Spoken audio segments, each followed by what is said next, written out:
수요 정책 마지막 시간입니다. 비가 내리는데 마지막이 아니고 다음 주에 농업 생활신문하고 농업 국민들과 보셔가지고 다음 주가 마지막이겠지만 오늘 사실상 시나리오를 장식하는 걸로 해서 제주도에서 제일 바쁘신 분들하고 제주도에서 가장 에이스이신 분들 이었습니다. 자연스럽게 진행을 우리 박상식 뭐라고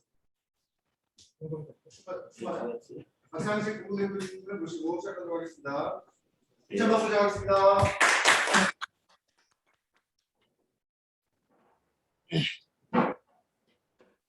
수요 정책 라이브러리라는 이름으로 지금 시즌 1, 시즌 2에서 거의 20회에 걸쳐 가지고 제주도의 어떤 여러 가지 정책 현안들에 대해서 전문가를 모시고 발표하고 이야기를 듣는 시간을 가져왔는데요. 오늘이 이제 마지막 날입니다. 그동안 이제 그 제주도 사회 전환과 관련해서 잘 다루지 않았던 문화라든가 노동까지 포함해가지고 여러 가지 정책 의제들을 현안들을 공부하는 시간이었습니다. 오늘은 좀 자유롭게 종합적으로 정리하는 그런 시간을 가져보도록 하겠습니다. 오늘 좀 자유롭게 의견을 나눌 텐데요. 오늘 출연진 중에 한 분이 지금 자리에 착석을 아직 안 하셨는데 착석하면서 소개해드리겠습니다. 자, 그럼 먼저 우리 제주 총협 이사장님을 맡고 있는 우리 김미한 이사장님 나오셨습니다. 안녕하세요. 그다음에 정의당 전 도당위원장을 지내셨던 우리 고병수 원장님 나오셨습니다. 네, 안녕하십니까. 그리고 우리 오늘 코로나19 검사 관계로 현장에 못 나오시고 여기 줌으로 참석하셨는데요. 제주투데이의 주수진 기자님 나오셨습니다. 반갑습니다. 안녕하세요. 그리고 사회를 맡고 있는 저는 제주 시민정치연대 제주같이 공동대표를 맡고 있고 제주도지사 출마 예정자 박찬식입니다. 그동안 많은 논의들이 있었는데 그 중에서도 가장 전체적으로 좀 공통되었던 것이 제주 국제자유도시라는 국적 비전을 바꿔야 된다라는 의견이었습니다. 그럼 여기 나오신 분들이 그러면 국제자유도시를 대체할 방편이 뭐냐, 그리고 그 이유 내지 근거가 뭐냐, 이 말씀부터 먼저 나눠보도록 하겠습니다. 누구부터 할까요? 지정해 주시죠. 예, 우리 조수진 기자님부터 한번 얘기해 주세요. 네. 제가 너무 어려운 질문을 처음부터 받게 됐는데, 일단 그 제주 국제 자유도시라는 다른 간판을 어떻게 교체할 것인가 이런 질문이신 것 같은데, 일단 여기가 제가 기자로서 어떤 비전을 제시하고 그런 건 좀 적절하지 않은 것 같습니다. 그래서 기자는 뭐 문제점을 좀 비판하고 또 그에 대한 개선을 요구하는 역할을 하지 않습니까? 그래서 좀 선을 넘는 질문이라고 저한테는 생각하는데, 어쨌든 제주 국제 자유도시는 아니어야 한다고 생각하고 또 많은 분들이 여기에는 또 동의하실 거라고 보고 있습니다. 일단 그 제주 국제 자유도시라는 그 비전에는 제가 크게 좋아하지 않는 단어만 이 세 개가 들어가 있는데요. 그러니까 국제라던가 자유, 도시 이 세 개가 좀 그런 단어인데, 사실 이 단어 자체의 사전적 의미는 나쁜 단어가 아닙니다. 그 국제적인 거를 보면 뭐 세계인 모두가 공감할 수 있는 가치를 우리가 다 가진다는 거, 뭐 좋은 뜻이죠. 그리고 자유를 봤을 때 모두가 억압받지 않고 또 각 개인들이 자신이 주체로서 살아갈 수 있다는 거, 이거 역시 또 좋은 뜻이죠. 그런데 제주국제자유도시라는 비전이 과연 그런 가치를 담고 있을까? 전혀 아니라는 데 다들 이제 공감하고 있는 부분이고요. 사실 우리나라는 한국사를 봤을 때 한국 전쟁이 끝나고 나서 수십 년 동안 이 개발과 성장만을 외치면서 그 이외의 것들은 우선순위에서 다 이제 밀어냈었잖아요. 왜냐하면 일단 굶지 않는 게 우리한테는 중요했으니까. 그 내일의 끼니를 걱정하지 않을 만큼 살 수 있는 나라가 돼야 되는 게 이제 급선무였을 테고요. 그런 부분은 좀 이해하는 부분도 있습니다만, 여기다가 그 90년대 그 IMF 사태 이후에 신자유주의라는 이 강력한 마치 종교가 경제는 물론이고 정치나 또 문화, 교육까지 모든 분야를 잠식하면서 가치가 있었던 단어들의 주인이 이제 바뀌어 가게 된 거죠. 그러니까 가진 자들이라고 해야 될까요? 그 자본 권력에게 그런 가치 있는 단어들을 빼앗기게 됐다고 보는데요. 국제라는 단어는 이제 세계 시민들의 단어가 아니라 그 거대 자본들이 수익을 낼 수 있다면 그런 국가 경계에 개의치 않고 장사를 할 수 있다는 의미로 이제 쓰이게 됐고요. 자유라는 건 그런 자본 권력들이 자신들의 그 이익 추구를 위해서 아무런 제약 없이 손쉽게 노동력을 사고 팔고 또 외부 비용을 또 지불하지 않고 충분하게 지불하지 않으면서 낮은 세금으로 경영 활동을 할 수 있다는 뜻으로 또 쓰이게 됐잖아요. 그래서 앞으로 어떤 간판이 됐건 간에 그런 가진 자들의 단어가 아니라 우리 시민들, 우리 도민들의 단어로 간판이 교체되어야 한다. 그게 제가 드릴 수 있는 말씀인 것 같습니다. 네. 국제자유 도시는 간판이 바뀌어야 되는 건 확실한데 그 언어로 그 새로운 대안들을 만들어야 되는 거는 확실한데 기자로서 거기까지 나가는 거는 좀 제 선을 좀 넘는다라는 말씀이셨는데요. 그 선을 넘는 선을 넘어야 되는 거 선을 같아요. 선을 그럼 직업을 바꿔야 하던데. 우리 그 고명수 원장님께서 여기 마이크 써야 되는 겁니까? 그냥 그냥 하면 됩니다. 말씀하시면. 있습니다. 이거 일본어로 얘기할 걸 제가 얘기할 거 조수진 기자가 다 얘기해 버려가지고 저도 그 세 가지 제주 국제 자유도시, 제주 빼고는 국제 자유도시 이 세 마디가 상당히 문제가 있다고 생각하고 있었는데 이미 얘기를 다 해버렸네. 일단은 뭐 이념적이기도 하고 아니면 어떤 이데올로기적이기도 한 것이 들어있다고 봅니다. 사실 이 말 자체에 서 바꿔야 된다 생각하는데 이 제주특별법 안에 만들어진 이후로 제일 중요한 게 제주 국제자유도시인데 뭐 돈과 상품과 사람이 자유롭게 왕래하면서 돈 되는 건 다 하자. 쉽게 말하면 이런 취지로 특별법도 만들어지고 그다음 제주 그중에 핵심인 제주 국제자유도시가 만들어져 가지고 결국은 이것을 주도하는 JDC 국제자유도시 개발센터 같은 다판다 센터라고 하면서 땅 파고 팔고 이런 장사만 하는 결국 결론도 그렇습니다. 제주도 도민들이 어떤 이득을 어떤 혜택을 받나 땅은 파헤쳐지고 땅값 집값 올라가고 쓰레기는 넘쳐나고 오페슨 처리가 안 되고 이런 것들만 남았거든요. 결국 이제는 도민들도 이 폐해를 모두 알게 됐습니다. 여론조사를 해봐도 설문조사를 해봐도 문제가 있다.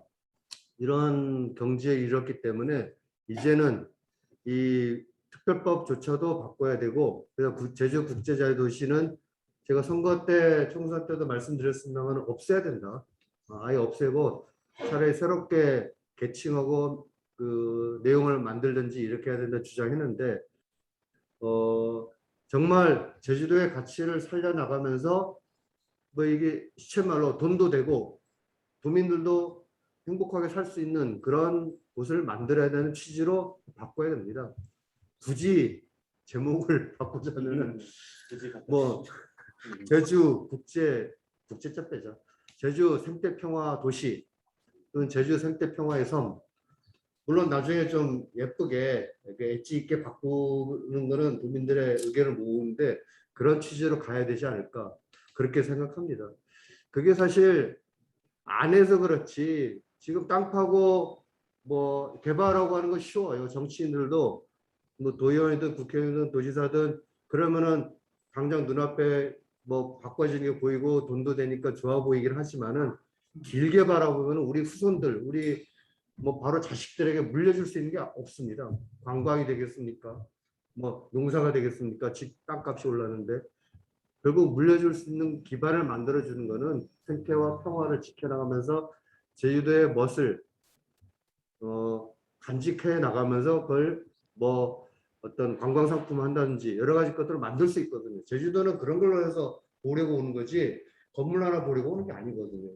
그런 취지로 저는 그 제목도 제주 생태 평화의 섬, 제주 생태 평화의 도시 이렇게 좀 바꾸고자 합니다. 예.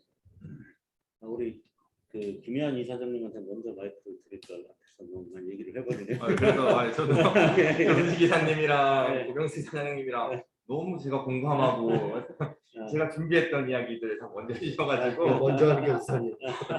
네, 그래서 저는 지금은 조금은 네. 좀 좁은 단위의 좁은 의미의 얘기들을 좀 해보고 싶은데요. 국제자유도시가 제주도를 수단화하는데 너무나 큰 역할을 했다고 생각합니다. 그래서 여러 폐해들이 나타나고 있고 가장 대표적으로는 관광의 형태가 제주를 소비하는 관광의 형태가 제주를 많이 괴롭히는 모습을 많이 드러내고 있는데요. 그래서 또 저는 이 주신 질문지에 충실하다 보니까 막 고민을 했는데 그래서 결국 지어 짜낸 게 저는 특별법에 이런 의미들을 담았으면 좋겠다라는 생각을 해서 관광 제한 도시를 좀 했으면 좋겠다. 네, 좀 너무 레디컬한가요? 그런 게 필요해요. 네, 언론에서는 그런 게 필요해요. 네, 그래서 이게 어쨌든 그 좀 제주의 환경 수용력을 고려한 관광이 되고 또 그럼 좀 구체적으로 얘기하면 이제 입도세 같은 경우도 뭐 최근에 뭐 몇몇 대선 주자들이 얘기를 했을 때 뭐 설왕설래가 있기는 했지만 제주 도민으로서 실제로 이곳에 삶을 꾸리고 있는 사람으로서 불편함이 너무나 크게 가중이 되고 있거든요. 그리고 그게 매년 체감이 될 정도로 어려움이 느껴지고 있기 때문에 특별법이나 뭐 이렇게 다 크게는 뭐 입도세, 뭐 이런 뭐 환경 부담금부터 시작을 해서 뭐 요즘에 오름의 휴식연제나 이런 것들도 많이 하고 있잖아요. 이런 식으로 제한이라는 단어가 너무 부정적으로 생각하지만 말고 보존하고 더 오래오래 제주를 즐길 수 있도록 하는 방안으로 서로 공감대를 만든 다음에 좀 더 적극적으로 그런 제한하는 자유를 제한하는 정책들을 조금 이어나갔으면 좋겠다는 생각이 들었습니다. 예. 실제로 뭐 베니스나 이런 데서 그렇게 하잖아요. 네, 맞아요. 우리도 좀 그럴 필요가 있어요. 최근에 그런 움직임들이 많죠. 그 암스테르담 같은 경우도 이제 좀 관광객 수를 제한하고 이런 네. 것들이 있는데, 예, 사실 이제 그 대한 국제자유도시나 아니면 또 다른 대안적인 감탄이 꼭 필요한 거냐라는 제주도의 다양한 그 삶이나 제주도 다양한 어떤 자연 환경, 제주도민의 삶, 제주도의 미래 뭐 이런 것들이 좀 열려 있는 건데 특정 단어로 그거를 딱 이제 규정하는 게 맞는 거냐라는 생각도 좀 해볼 수는 있을 것 같아요. 근데 이제 사람들이 국제자유도시라는 게 법적 규정을 하도 이게 고정된 것처럼 하다 보니까 또 제한적인 그거를 찾는 그런 부분도 있는데, 저도 이 부분에 관해서 우리 도민 사회에서 좀 그 국제자유도시의 문제점이나 이런 것들이 이미 드러났고, 그래서 우리 제주도가 전체적으로 어떤 방향으로 갈 것인가에 대한 논의들이 좀 다양하게 이루어지는 시기가 돼야 되지 않을까 싶습니다. 그다음에는 그동안 여러 정책 의제와 현안들을 쭉 다루어 왔는데 좀 일부 빠진 부분도 없지 않습니다. 중요한 부분들이 빠지긴 했는데 특히 그 중에 하나가 이제 교육과 관련된 부분이거든요. 그걸 다루지 못하고 했는데 혹시 이것과 관련해서 지금 뭐 제주도의 국제학교 문제도 있고 여러 가지 있는데 제주도의 교육 그 현안 중에서 중요한 게 뭐라고 생각하시는지 그런 것을 좀 나눠주시면 어떨까 싶은데, 이번에는 또 한 번 순서를 돌아가야 되기 때문에 이번으로 했던 고병수 원장님 먼저 하시고 예. 순서를 말해줘야 준비를 할 것 같은데. 그다음에는 우리 예안님 하시고 그다음에 이제 우리 교수 이사님으로 넘어가겠습니다. 그저께 우리 큰아들이 제대를 했습니다. 대학 다니는데 제대를 해서 그다음에 지금 둘째 아들은 이제 대학 다니기 시작했고 그래서 대학 가게 다니까 제주 교육에 대한 문제를 별로 고민 안 하게 되더라고요. 네. 다 끝났다 해가지고 그래서 고민이 없는데 일단 초중고의 문제는 이게 사실 대학 교육과 맞물려 있고 제주만의 문제가 아니기 때문에 제주에서 어떻게 한다 하더라도 그게 달라질 건 없는데 뭐 간단히 말씀드리면은 뭐 세화고라든지 이런 특수화고 부분은 어느 정도 되게 자리를 잡는 것 같더라고요. 제가 고산중학교나 그 고등학교 뷰티고를 갔었는데 거기 학생들이 육지에서 많이 오고 되게 해맑고 꿈이나 미래 같은 걸 가지고 있어가지고 그런 정책들이 지원이 좀 많이 돼야 된다는 생각을 하나 갖고 이 국제학교 같은 경우는 반대도 있고 부침도 있지만은 저는 어느 정도 정착해서 좀 성공적으로 우리가 보여줘야 된다는 생각을 합니다. 예, 저는 반대하는 편은 아니고 다만 그의 문제가 학비가 비싸다는 문제, 제주도의 학생들이 진입 장벽이 너무 높다는 문제, 그런 것들을 곧장을 해서도 좀 됐지만 그런 문제들을 좀 지적하고 싶고 그에 깊은 고민을 안 해봤지만 결국은 육지부에 있는 많은 사람들이 그 해외로 갈 수 있는 것들을 이 제주도에서 소비하고 있다는 측면에서는 어느 정도 좀 자리를 잡아야 된다 이런 생각하고 여타의 문제들이 좀 해결될 수 있다는 것 그리고 그 모델이 도내 중고등학교나 초등학교까지 그런 교육에 대한 방향 이런 것들이 오히려 적용될 수 있는 그런 모습이 좀 만들어졌으면 좋겠다. 저는 이런 생각 정도 합니다. 이완님은 혹시 저는 조금 이번에는 조금 더 큰 단위의 이야기를 좀 해보고 싶은데 저는 교육 정책이나 교육과 관련된 제주도의 제도 중에서 교육의원이 있잖아요. 저는 교육원이 폐지가 돼야 된다고 좀 생각을 합니다. 네. 뭐 교육원이 전국에서 지금 유일하게 제주에 존재하고 있죠. 그리고 교육 자치를 강화하기 위해서 존재를 하고 있는데 오히려 저는 이게 교육 자치를 보장하지 않는 것이 아닌가, 다양성을 오히려 좀 줄여내고 더 다양한 목소리를 담아내지 못하고 있는 것이 아니냐 이런 생각이 들어요. 일단 근본적으로는 피선거권이 굉장히 제한이 되어 있잖아요. 교육 공무원이나 이제 선생님을 이런 경력이 최소 5년 이상 이렇게 되셔야만 이제 출마를 교육의원을 출마하실 수 있고. 근데 이제 실제로 교육 주체는 교육과 관련된 주체는 제도권으로만 봐도 학생 그리고 현업 선생님들 5년차 이하의 선생님들도 있으실 수도 있고요. 또 이제 지원하는 업무를 하는 행정 업무를 처리하는 그런 구성원들도 있고요. 또 더 나아가서는 부모님 그리고 학교 요즘엔 대안학교도 제주에는 대안학교들도 이제 활발한 곳들이 있는데 그런 분들까지 포괄해서 여러 교육 주체들이 있는데 이런 어떤 주체들을 없애고 있지 않는가, 전혀 담아내고 있지 못하지 않는가라는 생각이 있어서 오히려 교육 자치를 강화한다라는 이런 교육원이 유권자의 의견을 왜곡해서 반영할 수도 있겠다라는 생각이 들어서 좀 이런 그 교육원이 좀 폐지가 되었으면 좋겠다라는 생각이 들고요.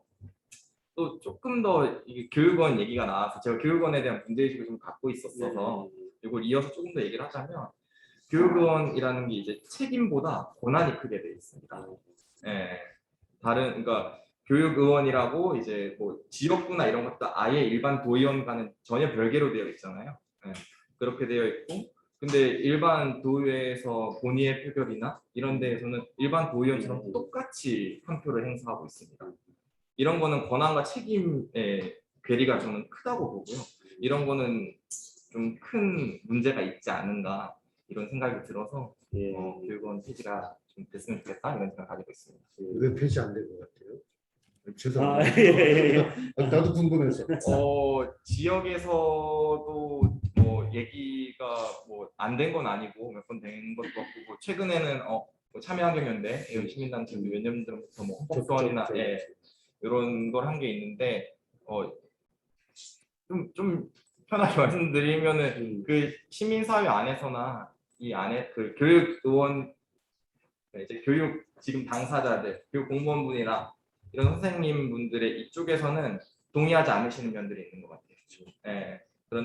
그런 분들이 또 이제 꼭 그분들뿐만 아니라 또 다른 어떤 자치를 이야기하시는 분들도 교육원이 그래도 있어야 되지 않을까 이런 이야기들이 있는 것 같아서 이게 뭔가 뭐 쉽게 얘기하면 이권의 문제인지 아니면 정말 토론의 문제인 건지 깊이 생각해보고 서로 토의를 해볼 필요는 충분히 있다고 생각을 하고요.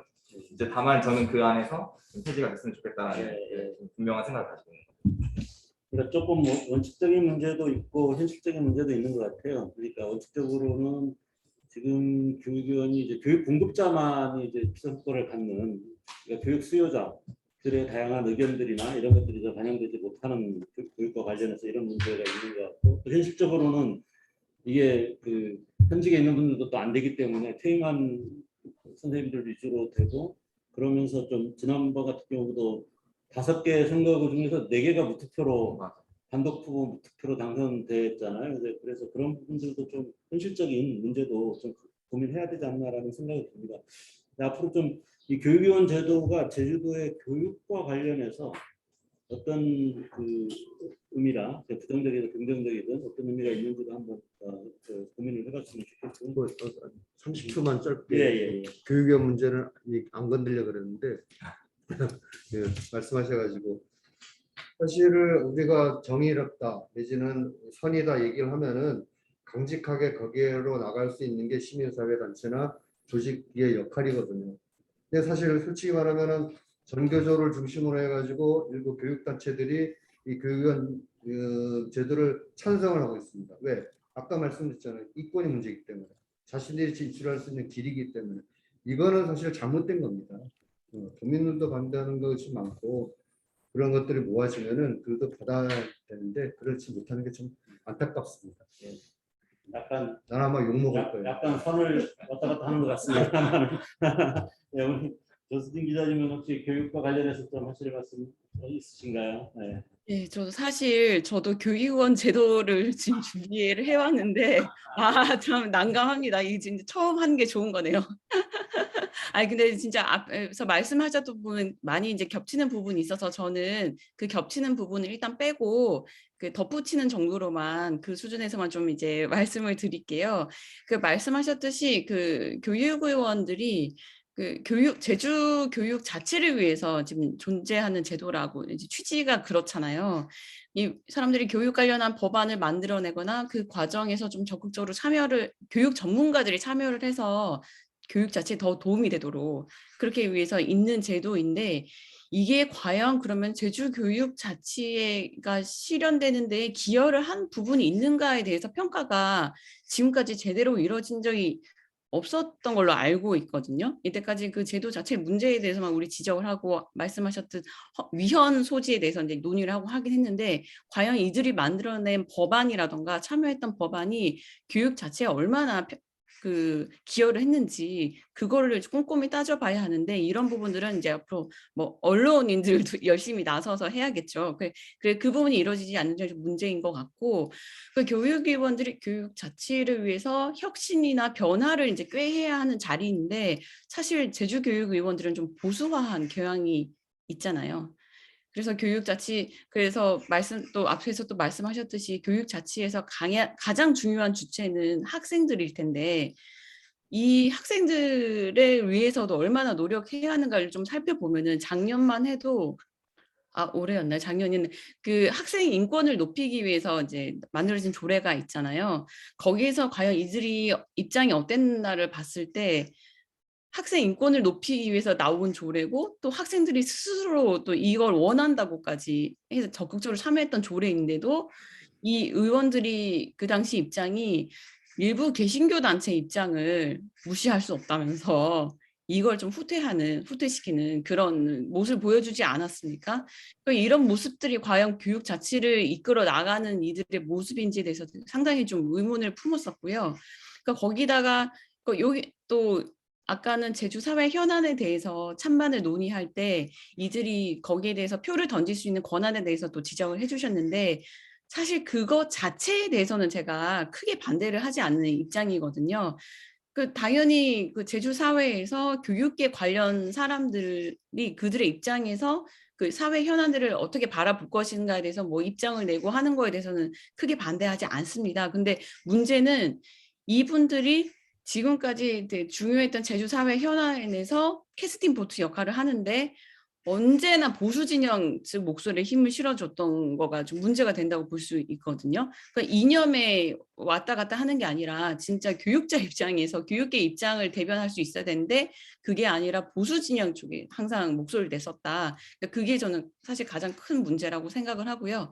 아까 그 고병수 대표님이 말씀하신 게 왜 이게 폐지가 안 되느냐 했을 때 이게 지금 닦아놓고 말하면 밥그릇 싸움이잖아요. 그러니까 그 도의원들 함부로 말을 못하죠. 그 다른 사람의 밥그릇을 뺏는다는 것 자체가 좀 도의적으로라도 좀 사실 쉬운 문제가 아닌데 그래서 항상 교육의원 제도 뭐 폐지나 이런 거에 대해서 다루는 기사를 보면은 자주 나온 표현이 고양이 목에 방울 달기 라는 표현이 자주 나오잖아요. 누구도 쉽게 그 방울을 달 수 없는 입장인 거죠. 뭐 교육감도 마찬가지고 도의원은 뭐 말할 것도 없고 쉽게 여기 이야기를 하지 못하는데 다만 그 폐지를 이제 논하기 위해서는 이게 또 다른 이 얘기가 잘 안 되는 이유 중에 하나가 사실 도민 사회에서 관심이 높지 않습니다. 교육위원 제도 자체에 대해서도 잘 모르는 도민들이 많은 게 사실이고요. 그러니까 여기에 대한 관심을 좀 모으고 도민들의 공론을 좀 모아내는 작업이 있어서 관심을 좀 높여야 된다고 생각을 하거든요. 도민들이 여기에 대해서 진짜로 관심을 갖게 됐을 때 여기에 대해서 어떻게 생각을 할 것이냐, 여기 좀 진지하게 또 본격적으로 좀 논의를 시작해야 되는데 이거를 과연 누가 꺼낼 수 있을 것이냐, 이게 지금 저는 좀 가장 좀 문제라고 생각합니다. 그 충분히 바뀔 수 있을 거라고도 생각하고요. 그것만 이루어진다면. 안 바뀌어요. 네. 이게 제주가 제주만의 특색 있는 그야말로 특별한 자치를 앞서 나가야 된다 이런 취지에서 사실 제주 특별자치도가 만들어졌는데 지금 그 다른 데하고 다르게 교육위원 있는 것밖에 없는 것 같아요. 하필 왜 이건지 모르겠는데 사실은 오히려 제주 지역의 그 풀뿌리 자치, 그 주민자치들을 활성화하기 위한 제주도만의 특별한 자치 제도 그중에서도 특히 도의의 구성과 관련된 뭔가 이제 제도적인 변화 이런 것들 속에서 전반적인 변화 속에서 교육위원 문제도 다시 검토돼야 하지 않을까 뭐 이런 생각이 듭니다. 그 자체만 물론 이제 교육 측면에서는 따로 얘기할 수 있겠습니다만은 제주도 의회 전체가 어떻게 하면 도민들의 다양한 구성이나 의견들을 반영할 수 있게 할 것인가라는 데 대한 제도적 고민이 그걸 제주도의 그 특별자치도법을 활용해서 그런 제도 개혁 문제를 고민해야 되지 않을까 싶은 생각이 드네요. 이제는 좀 각자 약간 전문 분야들에 대한 개별 질문으로 넘어가도록 하겠습니다. 조금 지연되고 있는 것 같은데요. 이번에는 우리 김희안 그 사장님이 먼저 해주시고 그 다음에 조수진 기자님하고 마지막으로 고병수 원장님으로 이렇게 넘어가도록 하겠습니다. 그럼 여기 청년 문제. 예. 일단은 그 청년 협동조합 이사장님이시기도 하니까 제주도 청년 현실과 관련해서 가장 우선적으로 좀 꼽고 싶은 정책 과제가 무엇인가 이런 얘기를 좀 했으면 좋겠네요. 일단 지금 제주 청년 정책의 현실에 대해서 좀 얘기를 해보고 싶고요. 먼저 좀 꼬집는 얘기를 이런 얘기를 하고 싶은데 저는 개인적으로 2016년에 제주 청년 기본조례가 제정이 됐고요. 그건 지금 약 한 만 5년이 지났습니다. 그런 상태인데 제가 개인적으로 체감한 청년 정책은 한 개도 없습니다. 여러 가지의 청년 정책들이 뭐 많이 대외적으로도 뭐 이렇게 얘기가 되었었고 특히 이제 도지사 선거나 이럴 때 원희룡 전 도지사죠.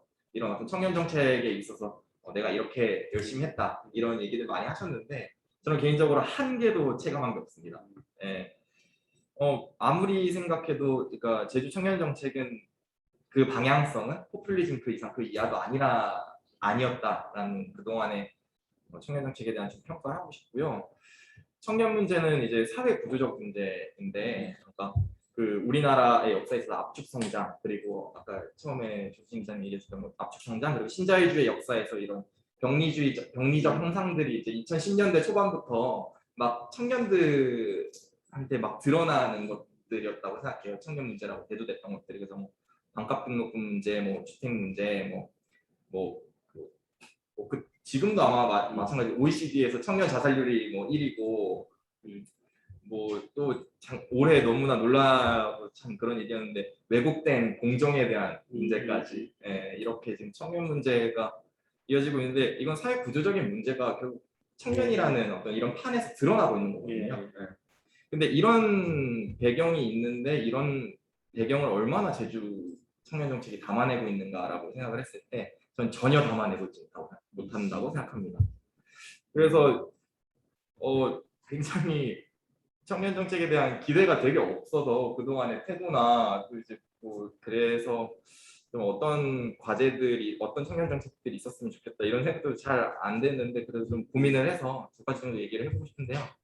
첫 번째는 좀 청년들이 현재 뭐가 필요한지 어떤 관심사인지 또 어떤 문제인지 그리고 청년 정책과 지금 현재 제주 청년들이 관계를 이어나갈 수 있도록 계속 스킨십을 하는 이런 플레이들을 제주 그 청년 정책을 통해서 좀 해야 된다고 생각합니다.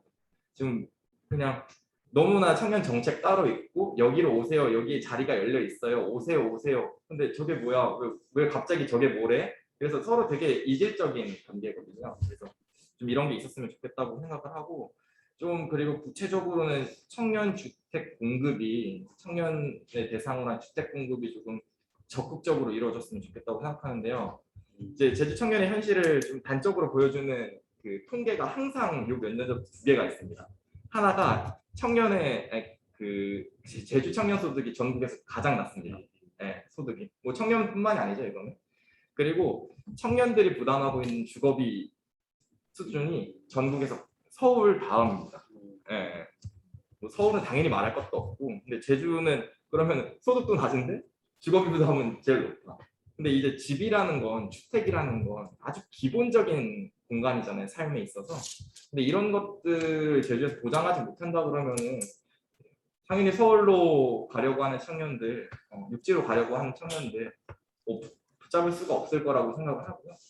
제주에서도 뭔가 이제 주체적으로 행동을 하는 것이 아니라 뭔가 좀 어디에 속해 있고 뭐 이런 관계가 되지 않을까 싶어가지고 좀 이런 청년 주택 공급을 해서 공격적인 정책들이 필요하다고 생각이 듭니다. 그러니까 청년들의 어떤 현실이나 요구나 관심이나 필요 이런 부분들을 받아 안을 수 있는 소통이 매우 중요하다라는 거 하고 특히 청년 주거 문제, 소득에 비해서도 가다하게 나가고 있는 주거 문제를 해결할 방안을 좀 찾아야 된다 이런 요약할 수 있을 것 같고 사실 뭐 말씀하셨듯이 청년 문제라는 게 지금 현재 청년들이 50대가 되면 없어지는 50대면 괜찮아지는 문제면은 그게 청년 문제일 수 있는데 사실은 우리 사회의 전체적인 문제가 지금 청년 세대들에서 본격적으로 맞닥뜨려 가지고 하는 문제이지 청년들만 그런 문제는 아니고 앞으로 작년이 돼도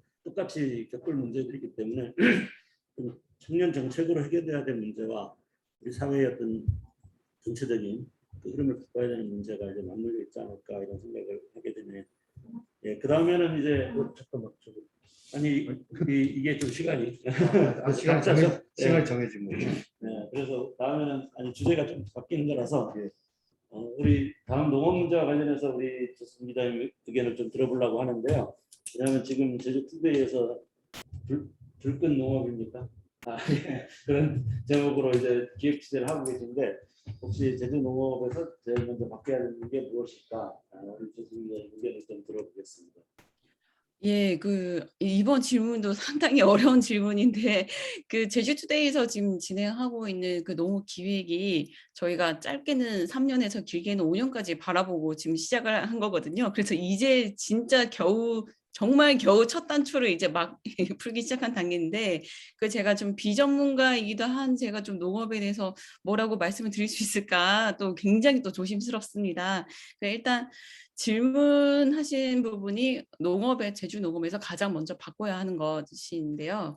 사실 지금 당장 바뀌어야 하는 게 있고 또 농업에서 가장 중요한 게 있을 거고 또 가장 변화가 필요한 부분이 있는데 이게 다 다르다고 생각을 합니다. 그런데 질문 주신 게 가장 먼저 바꿔야 하는 거라고 하셨으니까 여기에 대해서 좀 초점을 맞춰서 좀 말씀을 드리자면요. 지금 당장 가장 급한 문제가 우리가 지금 다 모두 알고 계실 겁니다. 농업인뿐만 아니라 지금 한국 사회는 그러니까 전 세계적이죠. 전 세계적으로 대전환이라고까지 표현할 정도로 대전환을 가져올 변수는 뭐 AI도 아니고 뭐 비트코인도 아니고 기후 변화겠죠. 뭐 기후 위기, 기후 대응사, 위기 사태 이렇게까지 이제 표현이 나오고 있는데 지금 전 세계적으로 기후 변화에 대해서 이 대응하기 위해서 탄소 중립 정책을 지금 추진하고 있잖아요. 한국도 이제 본격적으로 여기에 추진하겠다고 발표도 했고 여기에 대해서 정책도 만들어 나가고 하기 시작하고 있는데 이게 진짜 우리 삶의 하나부터 열까지 모두를 바꾸게 될 것이라고 보거든요. 계속해서 탄소를 쓰는 삶을 살아왔으니까 우리는. 근데 만약에 뭐 한국이 탄소 중립에 위한 노력이 좀 뜨뜻미지근하다 이러면은 이거는 단순히 뭐 기후 변화 이 문제가 아니라 국제적으로 제재가 들어올 수도 있는 사안이라고 생각을 하거든요. 그러니까 만약에 우리가 다른 나라는 다 참여를 하고 있는데 우리가 탄소 중립 제대로 안 한다 이러면은 앞으로 수출이나 수입 같은 부분에 대해서도 제재를 받을 가능성이 매우 높을 거로 보고요. 이렇게 되면은 우리나라가 무역 의존도가 되게 높잖아요. 그러면은 경제적으로 타격이 심하게 올 수도 있겠고 이런 부분 진짜 직접적으로 우리한테 이제 타격이 올 거다 이런 부분을 좀 말씀드리고 싶은데 그 중에서도 국내 농업 같은 경우에는 탄소를 많이 배출할 수밖에 없는 지금 산업으로 시스템으로 굴러가고 있는 현실입니다. 예를 들어서 비료나 농약을 계속해서 더 많이 쓸 수밖에 없는 생산 방식으로 지금 가고 있고요. 또 설비가 많이 들어가는 체제로 또 많이 바뀌었고요. 또 소규모 농지에서 대규모 농지로 경작하는 방식으로 계속해서 이제 변하고 있잖아요. 이건 탄소를 계속해서 더 많이 쓸 수밖에 없는 그런 시스템일 수밖에 없다. 이거는 정말 하나부터 열까지 다 바꿔야 되는데 사실 제주도에서는 거기에 대한 대책은 전무합니다. 정말 청년 정책 한 개도 없듯이 이 탄소 중립을 위한 제주도 농업 정책은 하나도 없다고 볼 수 있어요. 작년인가 원희룡 전 지사가 발표했던 그린 뉴딜, 제주형 그린 뉴딜 이게 막 홍보를 했는데 거기에 대해서 이런 부분 하나도 찾아볼 수 없었고요.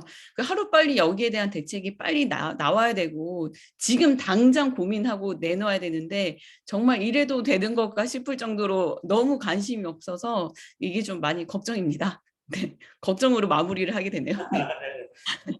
안 그래도 우리 특히 김현 이사장님은 친환경 농업과 관련된 일을 하고 계신 걸로 알고 있는데 혹시 여기에 대해서 좀 그런 현장의 시선에서 좀 하실 말씀이 있지 않을까 싶네요. 네, 저도 뭐 제가 막 직접 농사를 짓는 것까지는 알고 저는 이제 친환경 농산물을 유통하는 업무를 맡고 있는데 저는 이게 굉장히 되게 현실적인 업무를 제가 진행을 하고 있다고 생각해요. 그래서 그러면서 지금 당장 현실 정말 오늘 내일의 이야기를 담은 이런 과제들을 좀 얘기를 하고 싶은데요.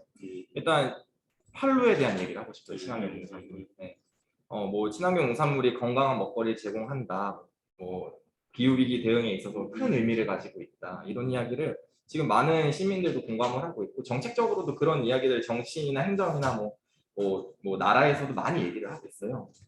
근데 그런 친환경 농산물은 실제로 일반 시장에서는 아예 경쟁을 할 수가 없거든요. 왜냐하면 생산 단가가 그러니까 제초제를 뿌리면은 검지를 매지 않아도 될 거, 제초제를 뿌리지 않으니까 손으로 뽑아서 인건비가 나거나 뭐 예초기를 해서 인건비가 나게 되니까 단순히 이것만 봐도 이제 생산 단가가 같은 작물에 달라질 수밖에 없거든요.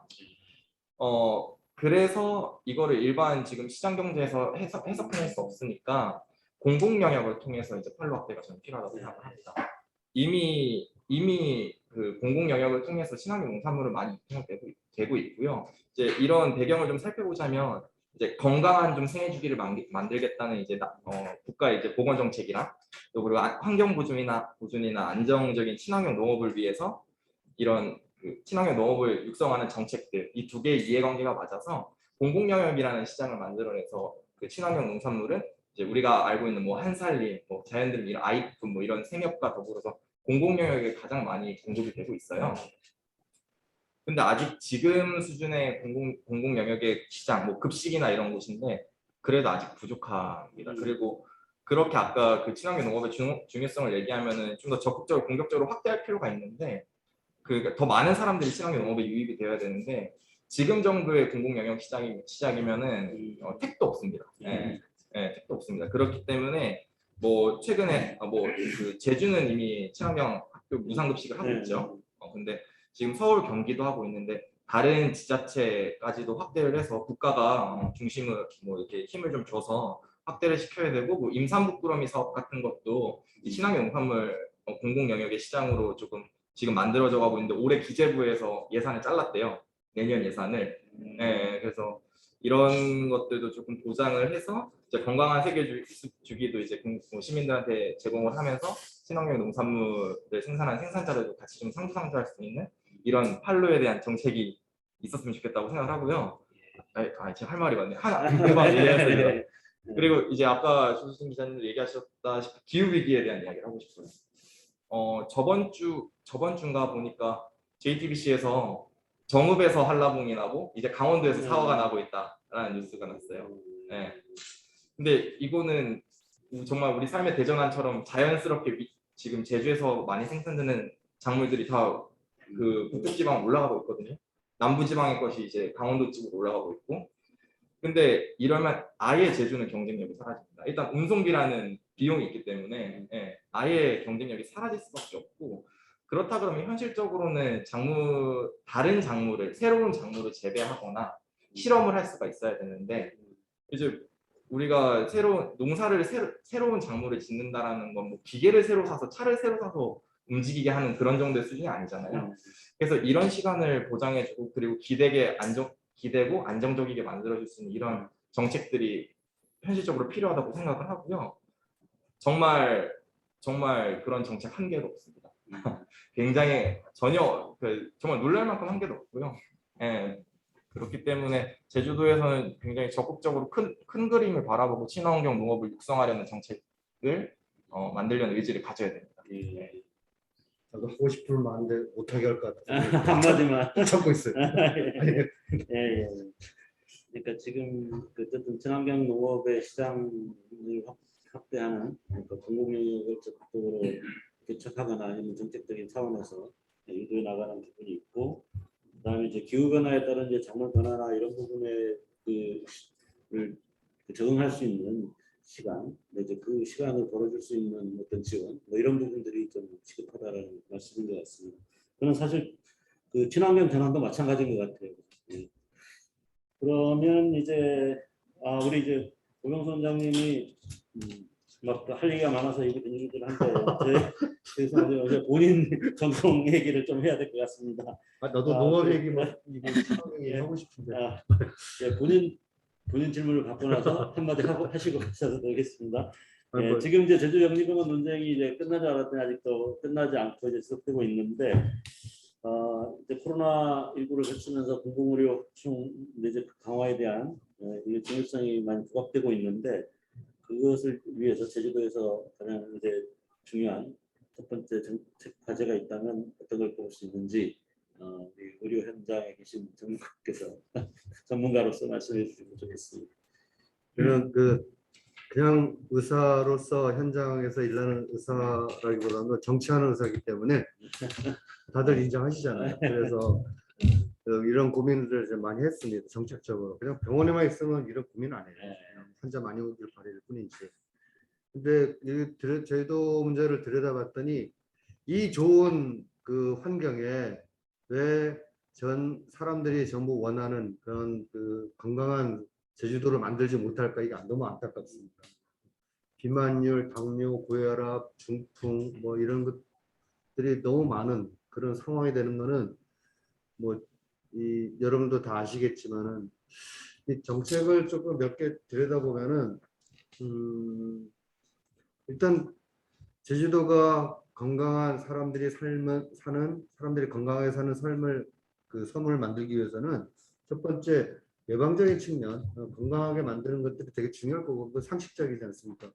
그리고 아픈 사람들이 있으면은 잘 치료하고 그 다음에 건강 위험성이 높은 장애인, 어르신 이런 사람들은 더 잘 케어할 수 있도록 관리하고 이런 것들이 교과서적으로 중요한데 그런 조건들이 제주도에서는 갖출 수 있거든요.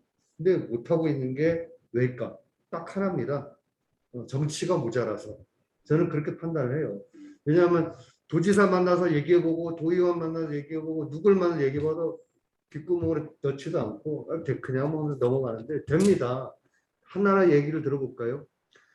그 문재인 정부에서도 마찬가지인데 참 답답한 게 장관조차도 그냥 의지가 없어요. 예를 들면은 한 3년 전에 커뮤니티 케어 지역사회 통합 돌봄이라고 해가지고 이 선도 사업이 시작이 됐는데 제주도에서는 제주시는 장애인, 서귀포는 노인 중심으로 선도 사업이 시작됐는데 진행된 게 하나도 없습니다.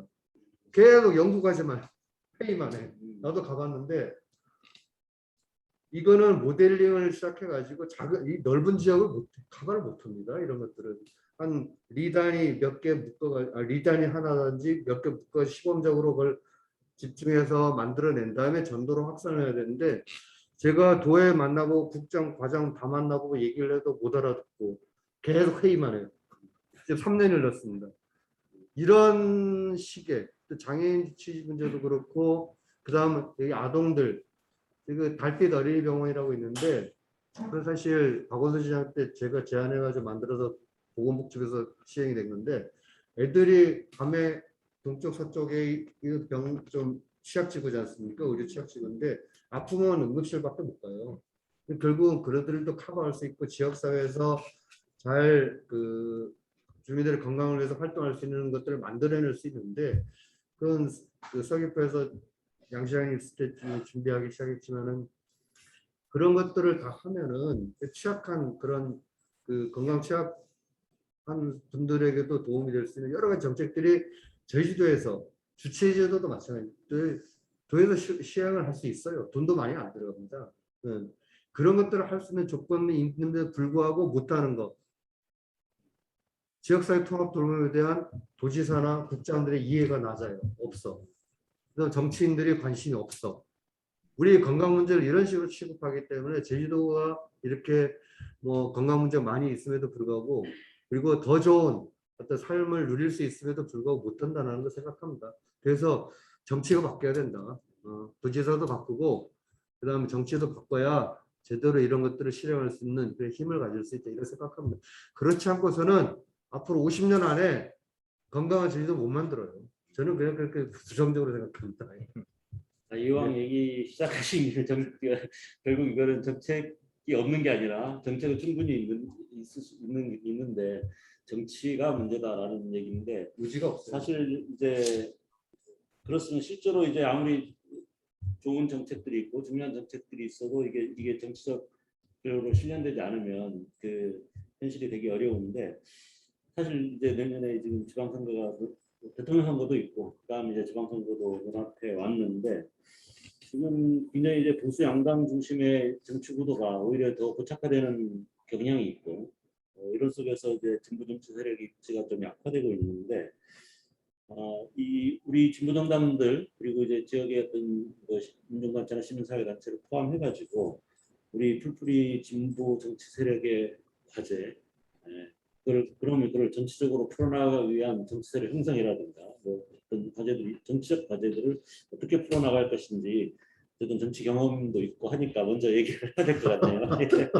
예. 뭐 기성 정치인으로서 예. 깝깝하더라고요. 깝깝한데 뭐 우리가 제2공항이라든지 강장해군기지 문제라든지 여러 가지 문제들의 뜻을 같이 하는데 막상 표를 찍을 때는 분열이 돼요. 나눠져요. 네. 그것을 저는 선거 때 목도했기 때문에 예를 들면은 민주노총 조합원이 12,000명 정도 됩니다. 제주도에 조합원이 서쪽 지역에 대충 한 4,000명 정도 되더라고요. 그들이 절반도 나를 안 찍었다는 거예요. 민주노총에서 지지선을 했어요. 그럼 시민사회단체 그 수십 개, 수백 개 되는 시민사회단체들은 그러면 저뿐만이 아니고 진보 정치를 지원했을까? 아닙니다. 절반도 안 했어요. 왜? 표를 계산해 보면 다 나와요. 어떻게 했는가 지역별로도 나오고 다 나오기 때문에 이게 참 암울한 겁니다. 우리가 지금 진보를 빼고 제주 가치를 살리려는 그런 정치 세력을 만들어내간다. 이거 당을 떠나고 뭐 좌파고 우파고 진보가 아니고 떠나가지고 그런 세력을 키워서 만들려고 하고 있는 상황에서도 그런 생각들을 한다는 거죠. 저는 뭐 정확한 얘기를 하고 싶지는 않은데 현실이 아니라 좀 대안이 뭔가. 아니 그러니까 저는 뭐 대안 없습니다. 대안 없고 그런 것들에서 우리가 정신을 차려야 된다. 저는 이 얘기하고 싶어요. 이제는 예, 예. 눈치 안 보고 우리 대안 없습니다. 그냥 우리- 정신 차려야 됩니다. 우리 청년 의원님은 어떻게 생각하십니까? 이 지금 거의 사회 담론을 아. 논하게 되는 거라서 사실 부담스럽기도 하고 좀 그랬는데 그냥 제가 느끼고 생각했던 바를 좀 얘기를 하자면 저는 제주 뭐 진보 세력 의 과제라고 했을 때 제일 중요한 하나라고 생각하는데요. 새로운 사람을 만들어내거나 새로운 사람을 유입시키거나 새로운 사람 발견하는 것 이게 제일 큰 과제라고 생각해요. 그러니까 좀 더 과감하게 얘기하면 방금 얘기한 새로운 사람들을 어쨌든 데리고 오지 못하면 이건 제주 진보 세력의 존폐와 직결된다고 생각을 합니다. 네. 또 좀 최근에 어떤 이런 그냥 제가 느끼는 느낌들을 좀 얘기를 하면 이제 우리나라 진보 운동 이런 진보 세력의 흐름들이 8, 90년대 학생 운동부터 네. 이제 2000년대 시민 운동으로 이어진 이런 동력들이 이제는 진보 운동에서의 중심에서 좀 벗어나고 있는 것 같아요. 네. 근데 이게 누가 새로 채우고 있어서 밀려나고 있는 건지 아니면 그냥 이렇게 중심에서 조금 멀어져 있는 건지 그리고 그 빈자리는 그대로 남아 있는 건지 그건 잘 가늠이 안 돼요. 네. 근데 어쨌든 우리가 시대적으로 정말 대표적으로 이끌어지는 그런 어떤 진보 운동의 중심이었던 어떤 그런 동력들은 좀 멀어져 있다라고 느껴지고요. 이런 건 저는 아무의 탓도 아니고 그냥 그렇게 흘러왔다고 생각이 들어요. 그래서 이런 것들을 우리가 직시를 하고 이때 우리가 변화를 조금이라도 아주 조금이라도 한 개라도 변화하기 위해서 서로 이런 공감대를 가지고 토론하고 논의하면 좀 뭐라도 하나 생기지 않을까 생각이 되고요. 그러면 이제 새로운 사람도 만들어내고 발견하고 뭐 운이 좋으면 또 유입도 될 수 있는 그런 기회가 될 수 있지 않을까 하는 약간 좀 뭉뚱그린 생각들을 했습니다. 예. 저도 정치에서는 새로운 뉴페이스입니다만 참 이게 쉽지는 않은 것 같아요. 이게 막상 이게 하기 쉽지는 않은데 그러나 도전 없이 현실은 바뀔 수가 없는 거라고 생각이 들고요. 저는 뭐 진보 정치 세력이 이 내년 대선 그리고 지방선거를 거치면서 뭔가 새로운 돌파구를 만들어내지 못하면 오히려 진짜 소멸해 나가는 소멸하거나 흡수돼 나가는 방향으로 갈 수도 있지 않을까 이런 생각도 드는데 그게 우리 지역에서는 특히 제주도에서는 내년 지방선거가 되기를 바라는데 객관적으로 우리 관찰하고 계신 우리 기자님께서는 어떻게 생각하시는지 모르겠네요. 의견 좀 주십시오. 네, 제가 과연 객관적으로 생각하고 있는지는 좀 의문이고 일단 저는 두 가지 정도를 이제 말씀드리고 싶습니다. 말씀하신 얘기 좀 담론적인 문제라서 좀 더 단순하게 좀 생각을 해보면은 일단 그 진보 진영에서도 프레임에서 좀 벗어날 필요가 있다고 생각을 합니다. 보통 프레임을 얘기하면은 보수 진영에서 계속 이제 그런다고 얘기를 하는데 저는 보수 못지않게 진보 진영에서도 수십 년 동안 고착화된 프레임이 있다고 생각을 하거든요. 거기에 대해서 좀 벗어날 필요가 있고 또 하나는 뭐 정말 뭐 원론적인 얘기일 수도 단순한 얘기일 수도 있는데 유권자들의 좀 생각을 읽어내서 중요한 게 그들의 마음을 움직이는 메시지를 좀 개발할 필요가 있다고 그런 노력을 할 필요가 있다고 생각을 하거든요. 그 앞서 고병수 원장님께서 말씀하셨던 부분 중에 제주 지역은 이미 그 지역 그 정치 세력들 때문에 막상 선거에서는 표가 그쪽으로 다 쏠린다 말씀하셨는데 근데 제주는 다른 지역하고 다르게 사실 수도권 지역을 제외하고는 그 인구 유입이 가장 많은 지방인데도 불구하고 그런 특징이 있잖아요. 그러니까 이게 뭘 뜻하냐면은 유권자들의 많은 비중이 이제 이주민 이제 차지해 가고 있다는 것을 뜻하고 그래서 제주 같은 경우에는 다른 뭐 지역이나 지방하고 비교했을 때 정당 자체가 이제 표를 결정하는 어떤 요인으로 이게 작용할 여지가 점점 줄어들고 있다. 많은 수는 아니라고 할지라도 그런 변화가 있다고 저는 분명히 생각을 하거든요. 그러니까 이걸 제가 언제 봤냐면은 그 지난 그 제2공항 올해 초에 제2공항 건설 두고 도민 여론조사가 있었잖아요. 근데 만약에 사람들이 대부분이 그 보수 양당을 지지한다고 했으면은 찬성표가 훨씬 많이 나왔을 거거든요. 민주당이든 국힘이든. 그런데 이제 그런 결과가 나오지 않았잖아요. 근데 그게 왜 그랬을까를 봤을 때 그 제주공항이 있는 제주와 제주공항이 없는 제주를 놓고 봤을 때 사람들이 아, 나는 있는 없는 편이 나에게 더 나을 것 같아. 라고 생각한 도민들이 절반 이상이란 걸 뜻하는 거잖아요. 그 정당 이런 걸 뭐 보수 진보 이런 걸 떠나서 진짜 내 삶과 어떤 게 연결이 될 것이나 요 메시지를 그 반대하는 진영에서 던져줬다고 생각을 하거든요. 그 사람들의 마음을 움직일 수 있는 메시지를 준 거죠. 그러니까 그게 통하게 된 거고 그게 이제 절반 이상이 이제 반대를 선택하게 된 그런 요인이라고 봤거든요. 저는 이거 되게 상당히 유의미한 결과 조사였다고 생각을 해요. 그래서 사람들이 이제는 제주 같은 경우에는 나는 보수니까 이걸 지지해. 나는 진보니까 이걸 이렇게 생각해. 이렇게 이제 생각하는 사람이 점점 줄어든다는 겁니다. 그래서 진짜 내 삶하고 어떤 게 연관이 돼 있나에 대해서 고민을 하는 사람들. 그러니까 제가 뭐 이주민이라고 자꾸 이제 나누는 건 좀 그렇지만 이제 그런 경향을 가진 사람들이 점점 많이 늘어난다는 거는 아주 우리가 좀 주목 있게 지켜봐야 할 그런 변화라고 생각을 하고요. 그리고 아까 제가 프레임 관련해서 얘기를 했는데 지금 뭐 시민사회 단체라던가 진보 진영에서 그 이제 내놓는 메시지가 사실 수십 년 동안 사실 변한 게 없다고 생각을 해요. 그 취재를 하거나 이럴 때 항상 아, 이런 쪽에서는 이런 얘기를 하겠구나. 이미 예상이 다 되거든요. 근데 이게 그 자체가 문제가 아니라 헛구호에 이제 불과할 때가 많다는 거죠. 그러면은 사람들은 볼 때, 아, 쟤네 또 저런 얘기 하네. 이러면 이제 끝인 거예요. 사람들이 뭐 생각할, 고민할 이제 가기지도 않죠. 거기서 뭐 안 보는 거죠. 이러면 끝인 건데, 이런 헛구호는 더 이상 이제 시민들한테 닿지도 않고, 당연히 뭐 마음을 움직일 수도 없을 거고, 이건 또 뭐 물론 표로 이어지지도 않을 겁니다. 그래서 진보 진영에서 만약에 원하는 정책이 있고, 막 원하는 어떤 그런 방향이 있다면은, 이게 시민들 개개인의 삶을 어떻게 나아지게 하는지 구체적으로 좀 설명을 하고, 이걸 좀 설득할 수 있는 디테일이 있어야 되거든요. 그런 디테일을 개발해서 이걸 메시지로 내서 발표하는 게 중요한 거죠. 그래야지 사람들 마음을 끌어낼 수 있으니까. 그러기 위해서 뭐 가장 우선적으로 필요한 거는 당연히 기본적으로 돼야 되는 거는 듣는 건데 현장에 말로는 풀뿌리 민주 정치라고 하는데 진짜 그 진보 진영이나 이런 데서 정말 현장에 가서 사람들이 진짜 얘기를 듣는 노력을 과연 지금 얼마나 하고 있을까? 그런 게 노력이 있었다면 이렇게 헛고에 지나지 않는 얘기들을 계속 할 수 있을까? 이런 좀 의문이 듭니다. 네. 네. 너무 좀 세게 얘기했나요? 네. 네, 상당히 흔한 말로 뼈 때리는 얘기를 좀 해주신 것 같은데요. 물론 이제 우리 정치 일선에 나선 분들도 그런 이야기들을 많이 듣고 우리 도민의 마음, 도민의 생각들을 읽고 그것을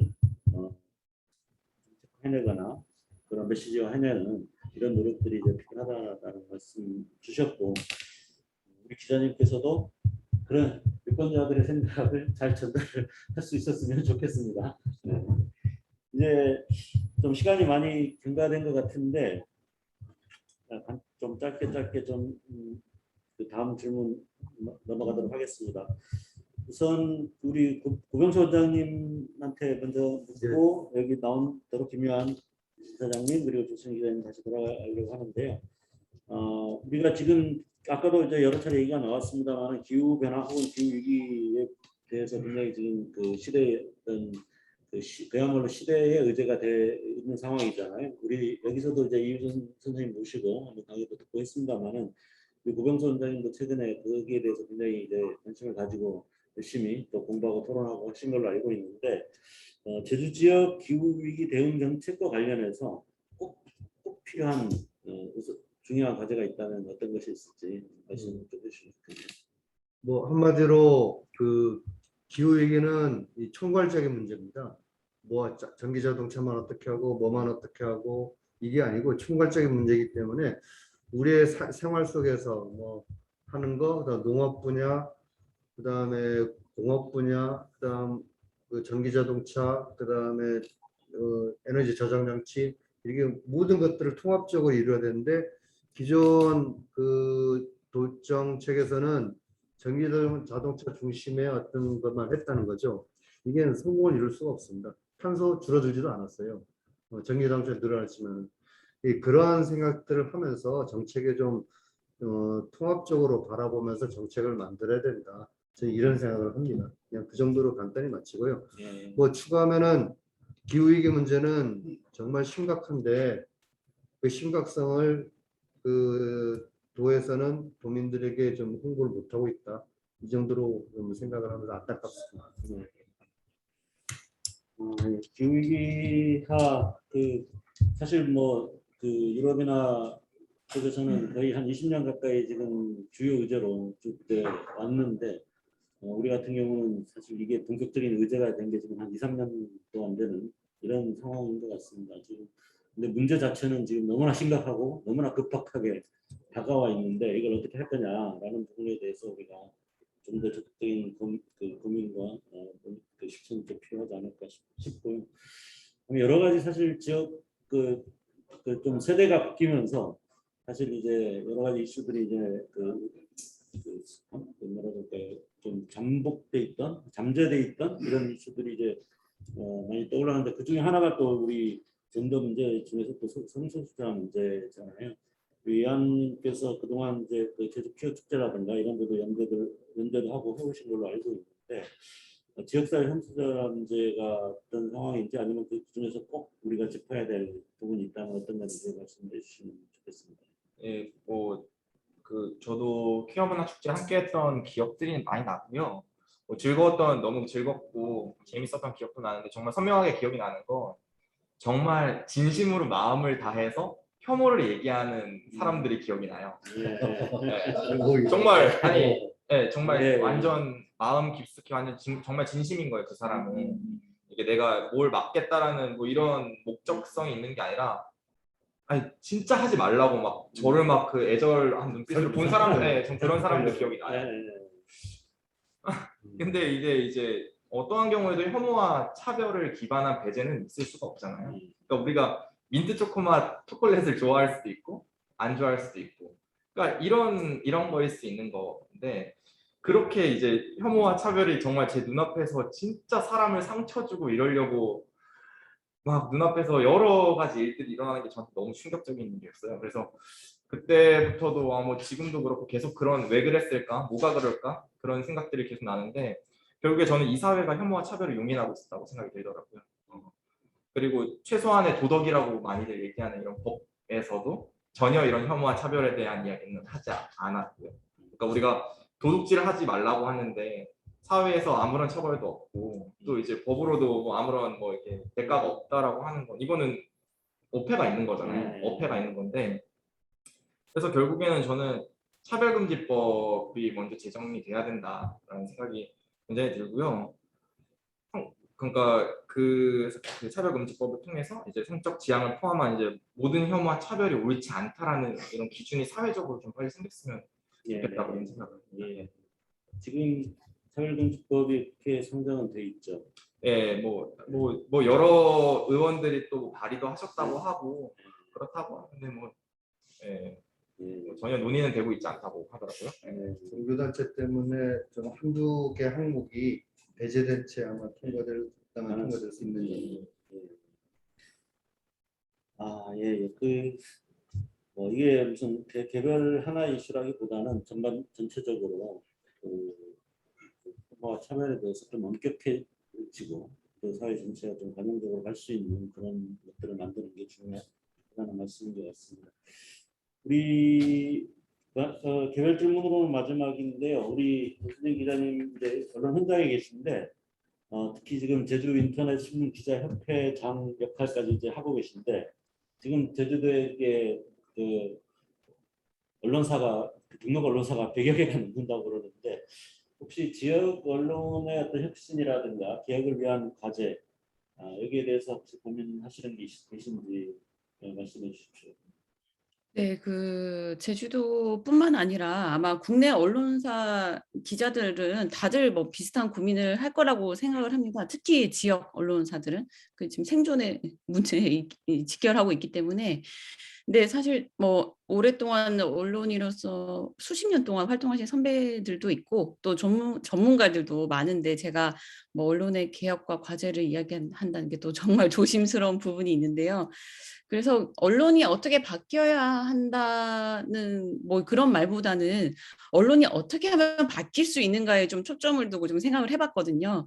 언론이 뭐 이래서 뭐 지금 뭐 기레기 이거 뭐 언론의 문제 많이 얘기들 하시니까 그러면 이게 과연 바뀔 수는 있을까? 바뀌긴 할까? 이런 거에 대해서 생각을 해봤을 때 지금 언론의 역할이 뭐 다들 알다시피 권력을 감시하고 또 견제하고 또 약자들의 목소리를 대변해주는 이런 거라고 다들 알고 계시잖아요. 근데 지금 그게 지금 안 되는 이유가 독립을 못해서 그렇거든요. 자본으로부터 독립을 못하기 때문에 먹고 사는 문제가 왜냐면은 네 그거를 무시할 수가 없기 때문에 직원들 인건비 뭐 줘야 되고 회사 운영비도 들어가고 하니까. 근데 지금 국내 언론사들 같은 경우에는 우리나라나 일본이나 비슷하겠지만 100%에 가까운 언론사들이 자본으로부터 독립을 할 수 없는 여건이에요.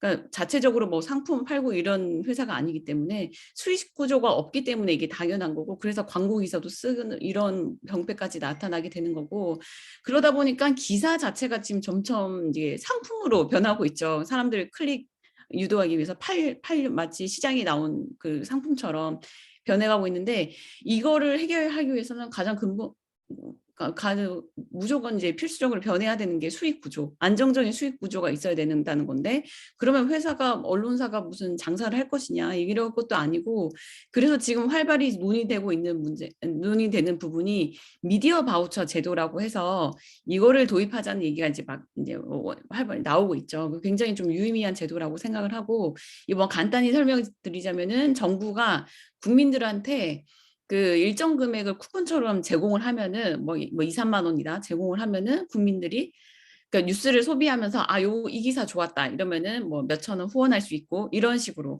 쿠폰을 이제 발행해 주는 건데 요거는 이제 재원 조달 같은 것도 사실 정부나 제주도도 그렇지만 공공기관에서 언론사들한테 보조금 형식으로 주는 예산들이 꽤 많거든요. 그거랑 광고 비용 이런 것들을 전혀 주지 않고 이거를 모두 미디어 바우처 재원을 활용하면 된다 이렇게 이제 얘기가 나오고 있는데 이게 분명히 당연히 여기 대해서 부작용도 있다고는 얘기도 나오지만 지금 이것보다 이 언론 생태계를 이 완전 기형적인 언론 생태계를 전향적으로 바꿀 수 있는 좋은 이제 기회라고 생각을 하거든요. 거기에 대해서 계속 고민을 하고 있는 부분이고요. 네, 빨리 도입이 됐으면 좋겠습니다. 네. 결국 이제 수요자들의 선택에 의해서 좀 더 나은 언론이 될 수 있도록 하는 방안이고 그 기존의 중앙정부나 지방정부에서 언론사에 주는 보조금이나 광고비 같은 것들을 전환해서 그 언론 소비자들의 어떤 선택권에 의해서 좀 뭔가 언론 환경들을 바꿔볼 수 있지 않느냐 이런 취지인 것 같습니다. 이제 마지막입니다. 이제 시간도 좀 꽤 됐는데요. 이제 내년 지방선거가 이제 다가오고 있는데 만약에 내년에 도지사 후보에 출마하신다면 아니면 도의원 후보에 출마하신다면 첫 번째 제일 공약은 이걸 하겠다라는 얘기를 우리 기자님 또 기자 본분을 벗어나는 얘기가 맞는지 모르겠습니다만은 이거는 만약이니까 네. 네, 그래서 선을 넘지 않는 범위 내에서. 네. 제가 일단 언론이니까 앞서 방금 또 말씀드린 부분이긴 한데 저는 제주형 미디어 바우처 제도를 좀 선도적으로 좀 시범적으로 좀 도입을 해서 시행을 했으면 좋겠어요. 그 제주도 같은 경우에가 그 사실 이게 우리 공간이 가진 특수성이 있기 때문에 어떤 그 선진적이라고 표현해도 되는지 모르겠지만 새로 시작하는 어떤 제도를 실험하기에 상당히 좋은 여건이라고 생각을 하거든요.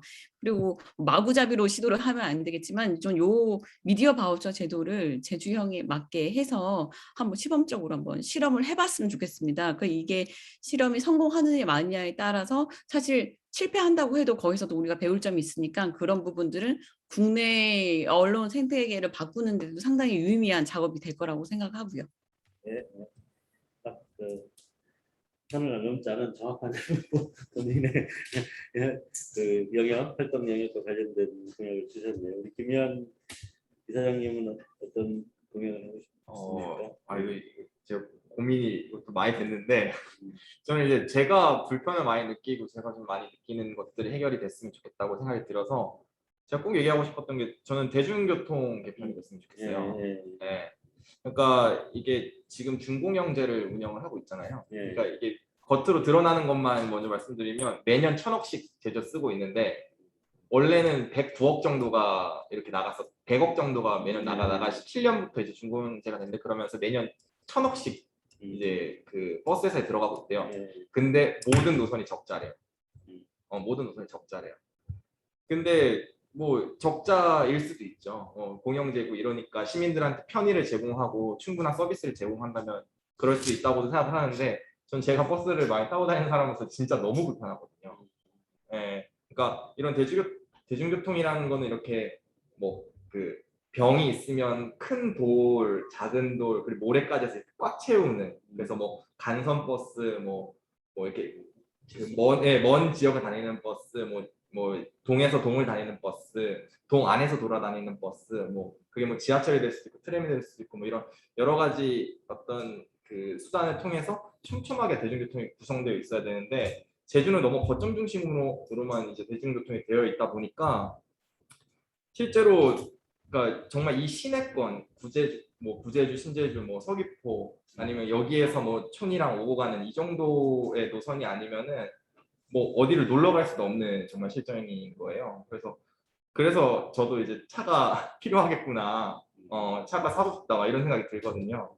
그래서 이런 대중교통 문제가 좀 해결이 됐으면 좋겠고 그렇게 되면은 자연스럽게 좀 뭐 렌터카 문제라던가 뭐 주차 문제라던가 시내에서 너무 정체가 되는 이런 현상들이라던가 이런 것들이 좀 해결될 수 있지 않을까 그런 생각을 하고 있습니다. 그 이용자로서 저도 버스를 많이 이용하는 사람으로서 고민은 많습니다만 어쨌든 좀 그 교통 체계 이거는 뭐 이용자의 이용자들이 어떻게 하면 편하게 대중교통으로 이용할 수 있게 할 것인가라는 문제고 또 그거는 앞으로 기후 위기라든가 개발을 억제하기 위해서도 지금처럼 계속 그 늘어나는 교통 수요를 그 승용차라든가 렌트카라든가 이런 걸로 가게 해서는 또 계속 도로도 놓고 이런 방향으로 갈 수밖에 없지 않을까 이런 생각이 들어서 좀 더 한 단계 나아간 구체적인 고민으로 연결될 수 있으면 좋겠습니다. 마지막으로 우리 고병수 원장님. 내년 도지사든 도의원이든 출마를 예정하고 하는 거잖아요. 네. 그럼 조수진 기자나 이 이사장님이나 표 못 떴습니다. 벌써 잘못됐어. 내가 원하는 공약을 내보세면 안 되고 국민들이 원하는 눈에 맞추는 공약을 내세울 줄 알아야 되는데 이거 벌써 잘못된 거지. 저는 그래서 준비했습니다. 감염병 걱정 없는 제주도. 딱 이거를 제 1공약으로 만들겠습니다. 감염병 걱정 없는 제주도. 자, 뭐냐면은 제 일상생활을 억지로 막고 있어요. 중소상공인들 골목상권 다 막아가지고 이건 중앙방역대책본부를 바라보면서 그 지침들었는데 제주특별자치도라면은 특별자치도답게 독특하게 할 수가 있습니다. 그래서 생활을 억제를 하지 않으면서도 방역 걱정 없는 제주도를 만들겠다. 이게 제 1공약입니다. 아마 내년까지 역박 가거든요. 그렇다면은 이거 누가 도용하면 안 됩니다. 네. 이거를 하기 위해서는 먼저 뭐냐면은 관광객도 막지 말아야 돼. 사실 오면은 어떻게 해서 이 사람이 검사라든지 뭘 하든지 하면서 사전에 예방하거나 걸렸을 때 또 빨리 치료할 수 있는 시스템 지금 뭐 병상이라든지 이런 것들 그다음 그걸 전문적으로 하는 감염병 전문 병원 지금 이번에 실패했거든요. 그런 것도 설치한다든지 그다음 여러 가지 준비 인프라를 구축해 놓으면은 할 문제가 없습니다. 제주도에 감염병 전문가 2~3명밖에 없어요. 이거 문제가 심각해요. 방역에 대해서 감염병 전문가 전무하고 이런 것들을 이제 제주는 섬이기 때문에 걸렸다면 육지로 갈 수도 없습니다. 여기서 다 해결해야 돼요. 그렇다면 여기서 해결할 수 있는 것들을 만들어내는 것, 이게 제주도가 안심하고 감염병 걱정 없는 그 제주도를 만들겠다는 그런 내용들입니다. 그 구체적인 내용들이 있는데 이건 뭐 비밀이기 때문에 말할 수 없는 이 정도만 하겠습니다. 아, 좀 훔치려고 했어요. 예, 예. 아, 예. 오늘 좀 그 자유로우면서도 또 각자 또 자기 전공 분야 혹은 활동 분야를 살린 그 어떤 정책적 그 아이디어나 현실 진단들을 좀 해주셨던 것 같습니다. 뭐 하고 싶은 얘기가 더 많긴 할 텐데 우리가 또 그 도민들을 그 유권자들을 생각하는 것만큼 또 우리 시청자들의 그 인내력도 생각을 해야 되기 때문에 오늘은 여기까지 이제 해서 일단 토론은 마무리하는 걸 하겠습니다. 세 분 모두 수고하셨습니다. 고생하셨습니다. 혹시 뭐 질문 있으시면 그 간단하게 질문 받는 시간 갖고 마무리를 하도록 하겠습니다. 혹시 현장이나 아니면 우리 줌으로 들어와 계신 분 중에 오늘은 뭐 한 주제를 집중적으로 한 것은 아니어서 뭐 그런 질문은 조금 그 많지 않을 것 같습니다만은 그래도 예, 우리 그 토론자들이 말씀하신 것 중에 이거는 약간 그 뭐지라고 하는 거라든가 아니면 좀 더 발전시키면 좋겠다라고 생각하는 부분도 있을 수 있는데 그런 부분 관련해서 질문 좀 예. 한 분씩 하나 질문씩. 예. 무서운 거. 정말.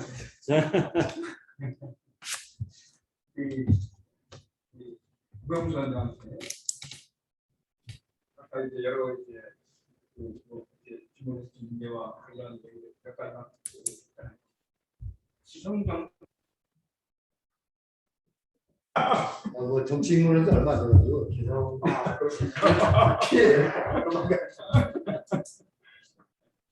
반성되는 점은 그거 딱 하나입니다. 그러니까 정치를 한다면은 사람들을 만나고 뭐 경조사 이런 얘기가 아니고 사람들을 만나고 그분들하고 눈빛도 마주치고 문제를 캐치하고 그걸 어떤 생각을 하는 그런 자세를 가져야 되는데 그런 시간을 많이 못 가졌다는 데 대해서 좀 반성을 합니다. 우리 김혜안 원장님. 네. 아까 제일 중요한 자세로 새로운 사람을 만들어내거나 유입하거나 배분을 내야 된다고 했잖아요. 네네. 새롭다라는 게 뭐예요? 그러니까 새로 아니 제가 새로 네, 말씀 아니 그런 내용은 어떤 새로운 저는 그러니까 저도 참 단어가 이게 자칫하면 좀 솔직히 좀 공격이 될 수 있을 것 같아서 그리고 누구한테 상처를 줄 수 있을 것 같아서 그리고 저도 사실 뭐 지금은 당장 활동가는 아니지만 활동가를 했던 사람으로서 저도 좀 어느 정도 구체의식이 있고 그런 또 그런 느낌이 있기 때문에 어떤 표현을 해볼까라는 게 저는 되게 중요했거든요. 근데 새롭다라는 건 요즘 흔히들 많이 이제 왜곡돼서 얘기를 하는데 젊은 사람, 청년을 얘기하는 게 아닙니다. 네. 젊은 사람은 청년을 얘기하는 게 아닙니다. 그러니까 왜 새롭다라고 하면은 그러니까 어쨌든 그 사람들이 모여서 뭔가를 실행을 할 때 제일 기본적이면서 제일 크게 동력이 될 수 있는 건 전 사람이라고 생각을 하는데요. 근데 이게 아까 말씀드렸다시피 8, 90년대 학생운동부터 2000년대 시민운동으로 이어진 이 흐름의 동력이 지금까지 계속 쭉 이어져 왔다고 저는 생각을 해요. 큰 변화가 없이. 그래서 저는 새롭다라는 건 이미 여기에 속해 있는 사람이지만 새로운 방식이나 태도 전환을 통해서 뭔가 새로운 접근으로 직접 행동이나 아까 조수진 기자님이 얘기하셨던 헛구가 아닌 발언 이야기들을 할 수 있는 그런 게 될 수도 있고요. 또 아까 처음에 말씀드렸던 진짜 말 그대로 젊은 사람, 청년, 아예 못 보던 사람일 수도 있고요. 그런 의미였고요. 그래서 단순히 만들어낸다기보다 유입되기도 하고 또 기존에 있던 사람 중에 발견도 됐으면 좋겠다 새로 이런 뜻에서 좀 너무 너무 함축적이었나요? 그래서 여러 이런 표현을 써봤습니다. 나는 이해. 조빈아 오늘 수원자가 나왔지만 라는 신분 때문에 끊임없이 그 제약에 시달려야 했던 교수님자가 그런 선을 넘지 않으려고 굉장히 많은 노력을 했거든요. 근데 어쨌든 이건 기사화되는 게 아니기 때문에 그동안 이렇게 뭐 쭉 얘기하면서 선을 넘는 뭔가 한 가지 제안이지 이런 게 있으면 했으면 좋겠다는 생각이 들어요. 선을 넘는 뭔가에 오늘 그 토론들 속에서 넘는 어떤 제가 어떤 말씀이세요? 부분이라도 이야기하지 못한 뭐 이런 거. 제일 선 넘고 싶었다.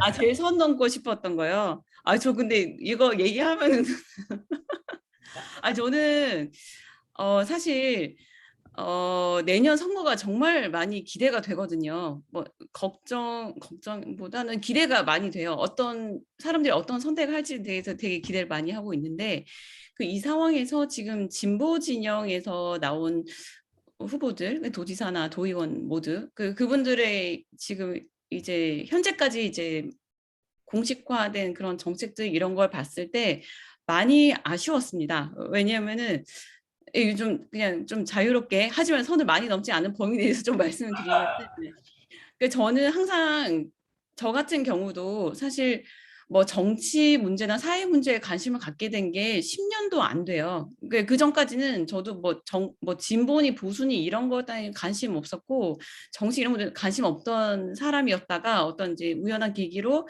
관심을 갖게 되고 했는데 저는 가장 안타까웠던 부분이 뭐냐면은 저는 제가 그리고 제 자신이 보수냐 진보냐 봤을 때 저는 그 어느 쪽에도 속하지 않는다고 생각을 하거든요.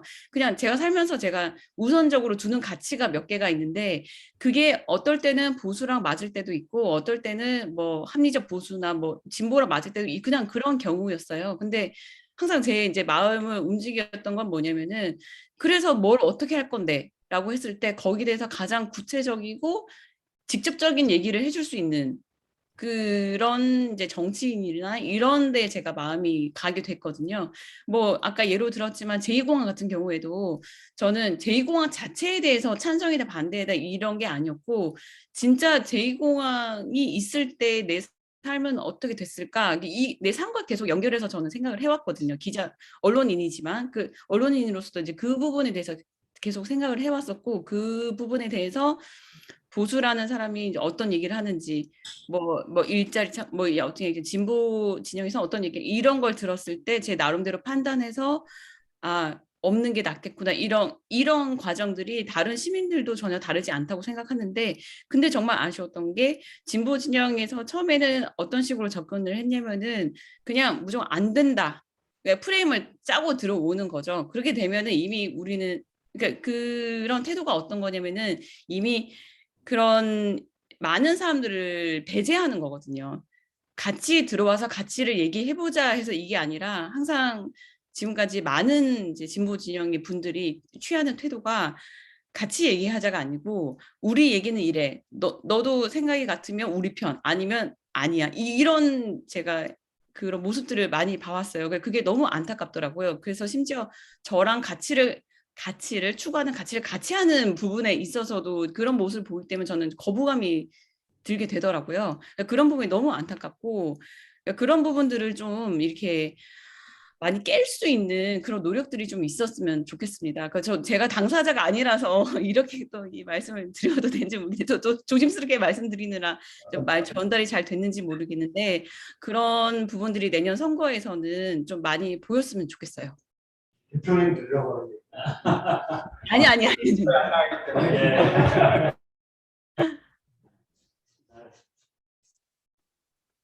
저 포함해서 출마하려는 사람들이 크게 들을 얘기들인 것 같습니다. 일단 뭐 다음 주에 우리가 그 농업과 관련된 정책 제주 전국 농민의 총연맹 제주도 본부 제주도 연맹의 한번 감수장님을 모시고 농업 정책과 관련해서 우리 농민 쪽에서는 어떻게 생각하는지 들어보는 시간 마지막으로 이제 남아 있습니다. 오늘은 이제 그것을 남겨놓고 전체를 정리하는 토론을 먼저 하게 됐는데 좀 많은 이야기들 여러분들 잘 들으셨으면 좋겠고 오늘 참가해 주신 분들 또 주문으로 참가해 주신 분들 모두 감사드립니다. 고맙습니다.